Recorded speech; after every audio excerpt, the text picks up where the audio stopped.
Bonjour monsieur. Bonjour. Oui, c'est la chaîne de télévision et de TV. On est là dans le cadre d'une enquête. On aimerait recueillir les avis de la population de Kananga sur les questions de l'air. Nous allons d'abord commencer par la première question. Vous êtes parent? Je suis un parent. Ok, merci beaucoup.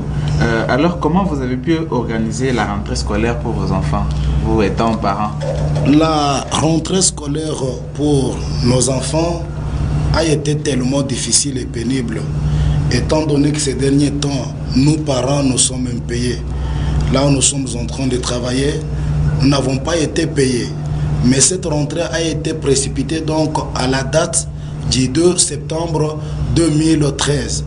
Or, il fallait même donc aller jusqu'à la date du 10, du 15, de telle manière que l'on soit payé et que l'on puisse être en mesure de pouvoir payer les fournitures scolaires, les uniformes et tous les biens nécessaires pour la rentrée scolaire. Mais nous avons été surpris, ce qui a fait que nous ne puissions pas donc être en mesure de pouvoir bien organiser cette rentrée scolaire. Oui, à vous entendre parler, c'est comme si la rentrée n'avait pas été bien organisée dans votre foyer. Effectivement, la rentrée n'a pas été bien organisée. Comment on pouvait bien organiser la rentrée pendant qu'on n'avait pas de moyens financiers, on était impayés?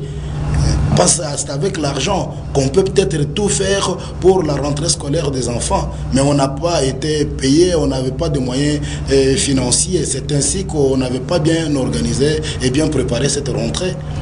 Ok, merci beaucoup. On comprend la difficulté que vous avez comme parent.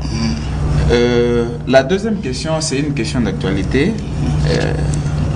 Alors, on aimerait recueillir vos impressions en rapport avec les concertations nationales qui vont débuter aujourd'hui. Quelle chance que vous accordez à ces concertations nationales? D'emblée, je voudrais d'abord vous dire que les concertations nationales, c'est une bonne chose.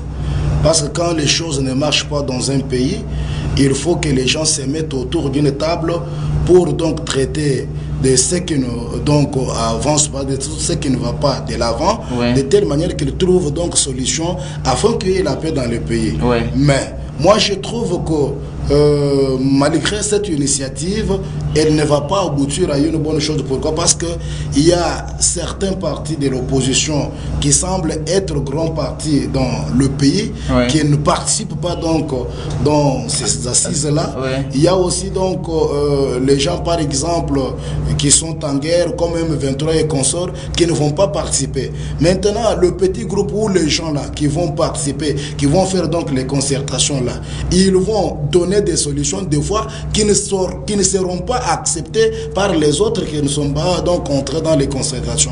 Moi je trouve que les concertations sont bonnes, mais il fallait donc convaincre tout le monde à y participer pour que les solutions qui seront trouvées dans ces concertations là puissent donc acceptées par tout le monde. Si ce n'est pas le cas, les concertations vont donc toujours aboutir à un grand échec comme c'est l'habitude dans notre pays.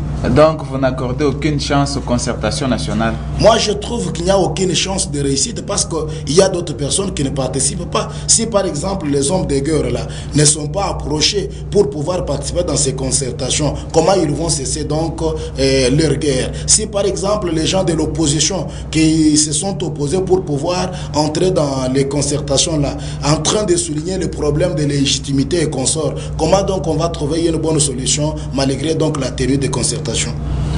Ok, merci beaucoup, monsieur.